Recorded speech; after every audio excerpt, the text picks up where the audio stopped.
Bismillahirrahmanirrahim. Assalamualaikum warahmatullahi wabarakatuh. Apa kabar anak-anak ibu yang solih dan solihah? Semoga kalian selalu dalam keadaan sehat dan selalu berada dalam lindungan Allah Subhanahu wa Ta'ala. Sebelum kita memulai pembelajaran, terlebih dahulu marilah kita berdoa kepada Allah Subhanahu wa Ta'ala. Semoga kita diberi kemudahan dalam belajar dan ilmu yang bermanfaat. Bismillahirrahmanirrahim. Rabbi zidni ilman warzuqni fahman. Amin.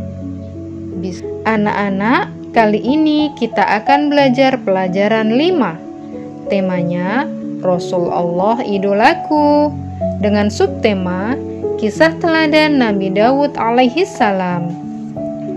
Perhatikan kisah Nabi Daud alaihi salam berikut. Nabi Daud alaihi salam adalah salah satu seorang nabi yang berasal dari Bani Israel, yaitu dari Sibit Yahuda.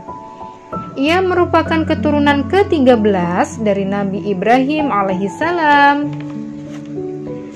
Daud hidup pada masa Raja Talut yang beriman dan Raja Jalut yang kafir.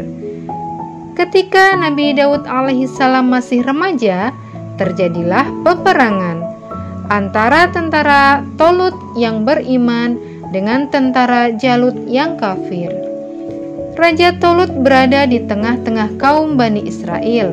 Dengan membawa strategi perangnya, ia memilih 70.000 orang sebagai prajurit. Salah satunya adalah seorang pemuda bernama Daud. Keesokan harinya, Talut berangkat berperang. Di tengah-tengah perjalanan dengan udara gurun yang sangat kering dan panas, membuat mereka kehausan, bahkan kehabisan bekal. Kemudian Raja Talut mengistirahatkan tentaranya di tepian sungai, dan ia memerintahkan kepada tentaranya agar tidak berlebihan dalam meminum air, dan jika ada yang melanggarnya, maka dia bukan pengikutnya lagi. Ketika pemandangan sungai telah tampak oleh mata para prajurit, mereka lupa akan janjinya. Karena terpukau dengan kejernihan air sungai itu, serentak para prajurit lupa akan janjinya. Bahkan beberapa di antara mereka menyeburkan dirinya dalam sungai dan minum sepuasnya. Hanya tinggal sedikit saja prajurit yang teguh dengan pendiriannya, termasuk Nabi Daud alaihissalam. Akhirnya Raja Talut melanjutkan perjalanannya dengan sedikit tentaranya dan meninggalkan tentara yang melanggar. Strategi perang pun diatur dengan sangat rapi oleh Talut. Ketika telah tampak Raja Jalut dengan tentaranya, Raja Talut dengan para prajuritnya berdoa di dalam hati. Ya Rabbana, tuangkanlah kesabaran atas diri kami, dan kokohkanlah pendirian kami, dan tolonglah kami terhadap orang-orang kafir. Dengan kondisi tentara Raja Talut yang kehausan, menjadikan semangat mereka semakin berkobar.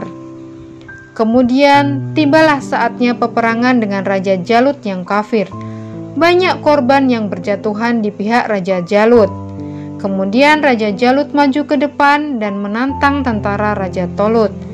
Tanpa banyak bicara, Nabi Daud alaihissalam menjawab tantangan tersebut. Atas izin Allah Subhanahu wa Ta'ala, Daud yang kecil dapat mengalahkan Raja Jalut yang besar. Dengan menggunakan ketapel, batu yang dilemparkan Nabi Daud alaihissalam tepat mengenai kepala Raja Jalut, dan Jalut pun meninggal dunia atas seizin Allah Subhanahu wa Ta'ala.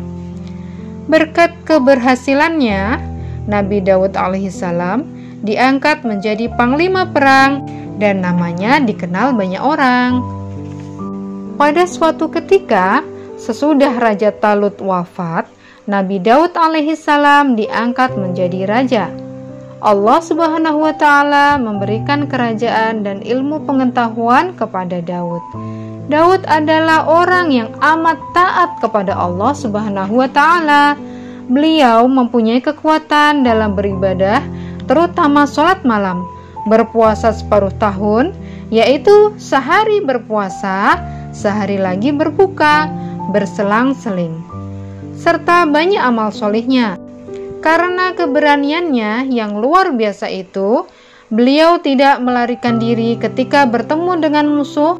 Kemudian Allah Subhanahu wa Ta'ala mengangkatnya menjadi rasul dan memberikan karunia yang agung, yaitu kitab Zabur. Kitab Zabur adalah salah satu mukjizat dari Nabi Daud alaihissalam. Selain itu, Nabi Daud alaihissalam juga mempunyai keistimewaan, yaitu yang pertama, suara Nabi Daud alaihissalam sangat merdu. Suaranya tidak ada tandingannya dari dahulu sampai dengan sekarang. Apabila Nabi Daud bernyanyi atau membaca isi kitab Zabur, maka gunung-gunung dan burung-burung ikut bertasbih bersama Nabi Daud alaihissalam. Keistimewaan yang kedua adalah Nabi Daud dapat melunakkan besi seperti halnya lilin dan dapat merubah bentuk besi itu tanpa menggunakan alat apapun. Nah, dari besi itu dia dapat membuat baju yang dikukuhkan dengan tenunan dari bulatan-bulatan rantai yang saling berkesinambungan. Berdasarkan kisah Nabi Daud alaihissalam tersebut, maka hikmah yang dapat kita ambil adalah: 1. Hendaknya menaati pemimpin yang membela agama Allah Subhanahu wa Ta'ala. 2. Memiliki sikap berani dan percaya diri. 3. Berserah diri kepada Allah Subhanahu wa Ta'ala. 4. Tidak mengingkari janji walau sekecil apapun. 5. Senantiasa bertasbih dan bersyukur kepada Allah Subhanahu wa Ta'ala.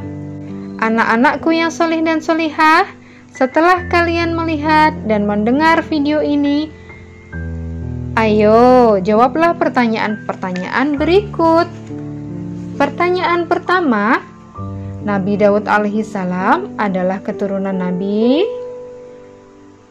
2. Nabi Daud alaihissalam dapat mengalahkan Raja Jalut dengan cara. 3. Sebutkan perbedaan antara Raja Talut dan Raja Jalut. 4. Sebutkan ibadah yang dikerjakan Nabi Daud alaihissalam. 5. Sebutkan 4 keteladanan Nabi Daud alaihissalam. Nah, demikianlah pembelajaran kita kali ini. Untuk materi pembelajaran selanjutnya, tunggu video berikutnya ya. Assalamualaikum warahmatullahi wabarakatuh. Sampai jumpa anak-anak. Bye-bye.